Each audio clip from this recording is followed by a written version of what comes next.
Brian Myers knew he was in trouble when he fell to the floor.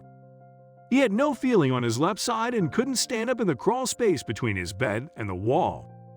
It was really frightening. I couldn't get up and I didn't realize at that moment that I'd had a stroke, he said.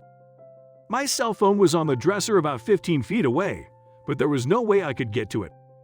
Seconds later, Myers, 59, felt something wet and rough on his face, his dog's tongue.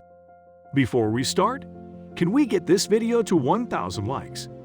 Please hit the like button and subscribe to the channel. Sadie, the 100-pound German Shepherd he had rescued from an animal shelter near his Teaneck, NJ, home last fall, was standing above him with a look of concern on her face, he said. She kept licking me and crying, so I reached my right hand up to pet her. Then I grabbed her collar, recalled Myers, who had gone to bed just 2 hours before he fell on the evening of Jan. 16. He was stunned by what happened next, he said. Sadie backed up and began pulling Myers inch by inch out of the crawl space and then wiggled toward his dresser. She was not trained as a service dog, but she was in distress over what was happening, and she could tell that I was in trouble, he said. I don't know how she did it, but she knew. 5 minutes later, he was in front of his dresser and was able to reach up about 3 feet with his right arm and retrieve his cell phone to call for help, Myers said. At Inglewood Health Hospital that night, Myers was given an MRI that revealed he'd suffered a stroke. Doctors told him it was likely that his four-legged companion had saved his life. It was the best decision I'd ever made to adopt her, said Myers, who came home last month and has much of his mobility back, thanks to physical therapy. I really feel it was meant to be. Another serious illness led him to adopt Sadie, a dog that nobody else seemed to want, at the Ramapo-Bergen Animal Refuge in Oakland, NJ, last September. Myers is retired and lives alone. He felt lonesome and scared after he came down with COVID-19 early on during the pandemic last March, he said. I decided it would be a good idea to get a dog after all the time I'd sat in my house by myself, Myers said. I'd had a rescue dog before, but I had to put him down a couple of years ago. I was ready for another one. About 6 months after he recovered from the coronavirus, a friend who is familiar with the Ramapo-Bergen Animal Refuge emailed him a photo of Sadie, and he was immediately intrigued, Myers said. Sadie had been identified by the shelter as hard to place because of her aggressive behavior. Myers made an appointment to visit the dog, and on the appointed day, Sadie was brought outside to the sanctuary's play area. The refuge often accepts dogs, such as Sadie, that are rejected by other shelters because they can't get adopted due to behavior issues, said Megan Brinster, Ramapo-Bergen's executive director.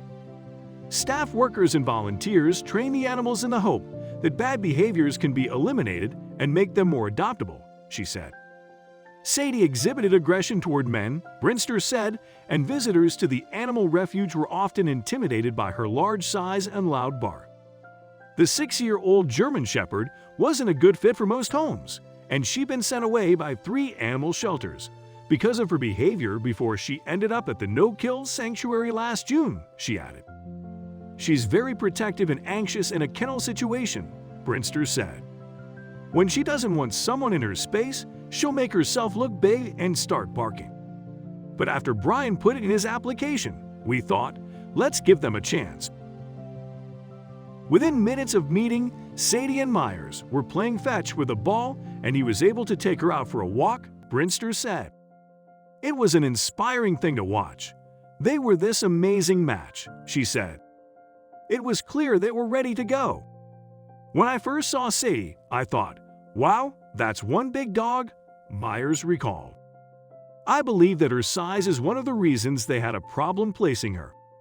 When the adoption papers were finalized, he loaded her into the back seat of his car and drove directly to a pet store to buy a big bag of dog food, some chew bones, a squeaky toy, and a dog bed.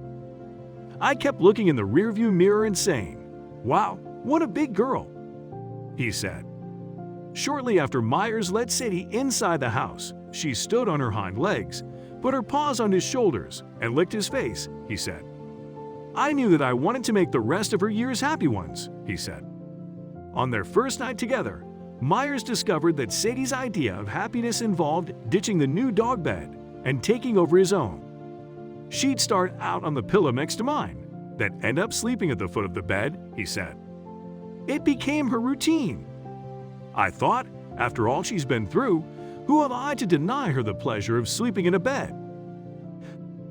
In December, when Myers came down with COVID-19 a second time, doctors told him that he'd been exposed to a new variant. He said Sadie stayed by his side in bed until he felt better. Weeks later, he stood up in the night to walk to the restroom, and his legs buckled. Myers' doctor later told him that his stroke was brought on by blood clots due to COVID-19, he said. When he was released from a rehab center on Feb. 9, his brother brought Sadie for a reunion in the parking lot. He'd been watching Sadie while I was gone and I had to keep reminding him, "She's my dog, she's going home with me," Myers said. In the parking lot that day, he said he wept as Sadie jumped into his lap and smothered him with sloppy kisses. "She knocked my glasses off and kept licking my face," he said. "And all I could do was just hug her close and say, 'I love you.'"